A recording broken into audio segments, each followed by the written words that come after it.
Hai semuanya, balik lagi bareng aku Reta Pramesti. Di video kali ini, aku mau ngelanjutin lagi bahas tentang curi skor. Gimana sih cara memaksimalkan UTBK 2023 biar mendapatkan skor yang maksimal, at least di atas 700, 800, 900, bahkan 1000 yang mendapatkan nilai sempurna untuk keseluruhan subtes. Nah, tapi jangan lupa ya buat bantu like, comment, share, subscribe channel ini biar semakin bermanfaat ke depannya. Terima kasih. Tahu nggak sih guys bahwa UTBK itu adalah salah satu ujian yang paling menantang gitu ya. Karena penilaiannya itu IRT atau Item Response Theory. Kita tuh mendapatkan nilai yang lebih besar kalau misalnya kita menyelesaikan dengan soal yang kesulitannya paling tinggi gitu ya. Jadi kesulitan itu ada yang tinggi, ada yang sedang, ada yang rendah. Itu disesuaikan dengan jawaban teman-teman yang sudah menyelesaikan UTBK-nya. Jadi memang sangat menantang dan sangat unik gitu ya. Nah, tentunya UTBK ini perlu untuk mendapatkan perhatian khusus karena harus ada strategi taktik gitu ya, agar bisa mendapatkan skor maksimal. Jadi gimana tuh? Yuk kita simak pembahasannya di video ini. Nah, BTW video ini tuh keberlanjutan dari video-video sebelumnya. Jadi video pertama itu tentang tips ampuh lolos SNMPTN dan SBMPTN. Kamu harus nonton banget karena itu tuh dari mulai start di nol banget sampai nanti di akhirnya kayak gimana. Lalu yang kedua tuh tentang kisi-kisi UTBK SBMPTN 2023 yang harus kamu pahami banget. Dan sekarang itu adalah cara ngerjain atau taktik serta strategi dalam memaksimalkan UTBK biar mendapatkan skor yang maksimal. Oke, kita mulai dari tips yang pertama adalah jangan terpaku sama satu soal UTBK.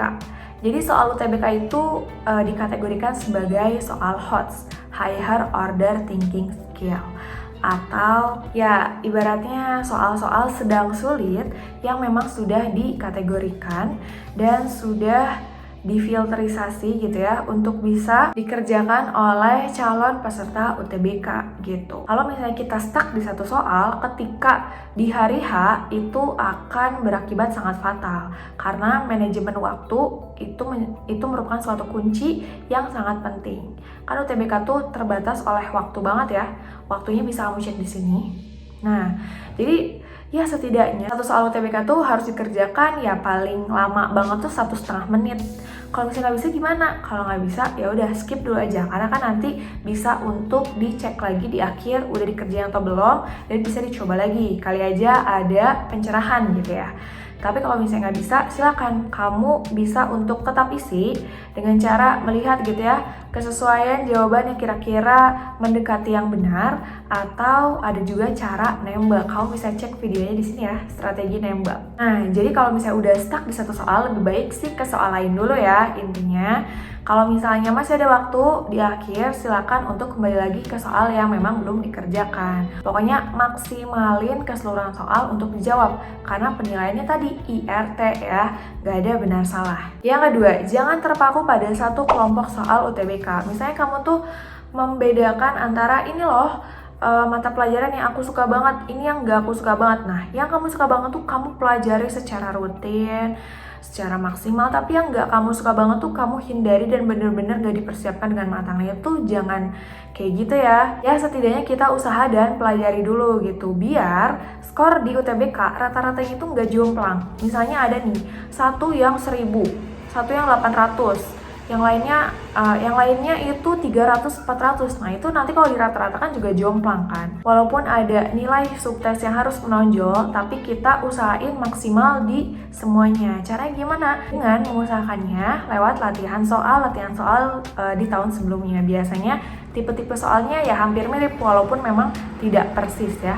Karena kan setiap tahun pasti ada perbedaan yang signifikan. Yang ketiga, jangan menghindari soal UTBK yang sulit. Ini tuh sangat dons banget gitu ya kalau di UTBK. Karena lewat penilaian IRT, kalau misalnya kamu benar di soal yang kesulitannya tinggi, maka poin kamu tuh akan lebih tinggi juga. Makanya ketika latihan soal, ketika try out, ada soal-soal yang susah, silakan dipelajari caranya seperti apa.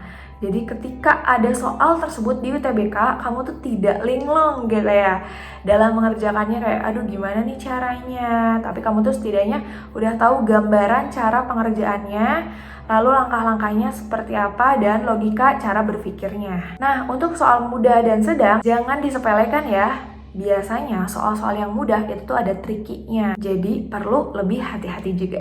Yang keempat, latihan di depan komputer. Nah, karena UTBK itu ujian tulis berbasis komputer, bukan yang pakai kertas, ya mau nggak mau, kita itu harus latihan di depan komputer. Misalnya nih, waktu UTBK-nya sekitar 180 menit, kita ikutan tryout yang waktunya tuh ya sekitar segitu juga. Jadi kita bisa untuk menyesuaikan stamina kita. Karena ketika di depan komputer dalam waktu yang lama, itu kan perlu penyesuaian antara mata gitu ya. Terus punggung kita, badan kita itu biasanya cukup lelah ya. Kalau misalnya hanya satu kali saja nih ketika UTBK, kita latihan di depan komputer satu kali gitu ya. Nah, itu pasti ada suatu hal yang mungkin bikin kita tuh malah ngeblank ketika ngerjain soalnya. Kita harus menyesuaikan dengan kondisinya juga ya. Coba latihan tryout yang CBT gitu ya, lewat aplikasi-aplikasi belajar. Yang kelima, jangan terburu-buru dalam menyelesaikan soal. UTBK itu kan 1 kali setahun, bayar juga, walaupun memang kalau yang KIPKA nggak bayar.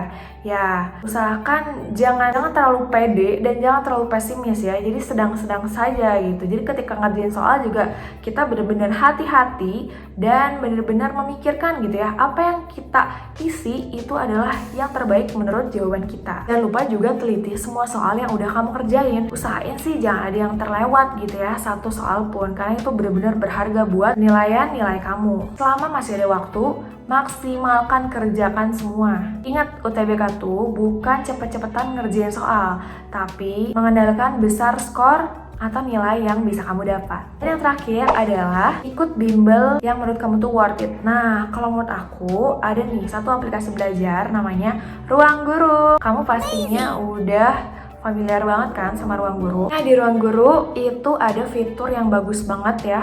Selain yang sebelumnya kita udah bahas tentang fitur ruang belajar, itu ada namanya fitur Brand Academy Online. Jadi di Brand Academy Online tuh ada beberapa fitur bagus banget sih kalau menurut aku ya. Ada live teaching dan klinik PR, sharing soal, tes, tryout, serta klub hobi. Nah, jadi untuk live teaching dan klinik PR ini tuh interaktif banget sama si Star Master di Ruang Guru. Jadi guru-guru terbaik dan terpilih gitu ya yang ada di aplikasi Ruang Guru, serta bisa tanya-tanya PR nih kalau misalnya kamu ada kesulitan. Nah, itu ada kelas elit dan fitur sharing soal. Selanjutnya, kamu juga bisa mengembangkan bakat dan minat kamu menggunakan klub hobi gitu ya. Jadi nggak hanya belajar aja, tapi bisa mengembangkan hobi. Nanti juga bakal dikasih modul belajar untuk latihan materi, soal-soal, dan dapat kisi-kisi terbaru dari Brand Academy Online. Nah, nggak lupa juga kamu tuh bakal dapat tryout, serta nanti bakal ada evaluasi laporan belajar kamu, biar tahu nih progres belajarnya tuh apakah naik, apakah turun, atau apakah stagnan. Karena itu tuh penting banget ya. Nah, buat orang tua kamu juga jangan khawatir, bakal ada webinar nih, biar bisa meningkatkan kemelekan ya tentang ujian yang akan dihadapi oleh kamu, khususnya di UTBK. Nah, jadi penting banget sih ya untuk menggunakan bimbel terbaik khususnya di Ruang Guru untuk mendapatkan persiapan UTBK. Koreto ada nggak sih kode referralnya biar dapat diskon? Ada banget ya. Jadi kamu tuh bisa dapat diskon berlangganan untuk Brand Academy Online itu tuh menggunakan kode diskon aku ya, Reta Pramesti. Nah, ini tuh spesial banget buat yang nonton video ini dan jadi subscriber aku nih, karena gak ada di mana-mana ya. Jadi kamu bisa untuk gunakan kode diskon aku ya, biar kamu mendapatkan fitur belajar yang maksimal dari Ruang Guru, plus juga dapat potongan harganya. Nah, udah deh gitu aja pembahasannya ya tentang mendapatkan skor yang maksimal di UTBK SBMPTN 2023. Semoga bermanfaat, semoga bisa diterapkan ketika kamu ngerjain tryout dan ngerjain UTBK nantinya ya. Ingat-ingat tuh tips-tips yang sudah aku berikan. Gitu aja dari aku. Kalau misalnya kamu ada saran konten lain, boleh banget kirim di kolom komentar. Thank you for watching and bye!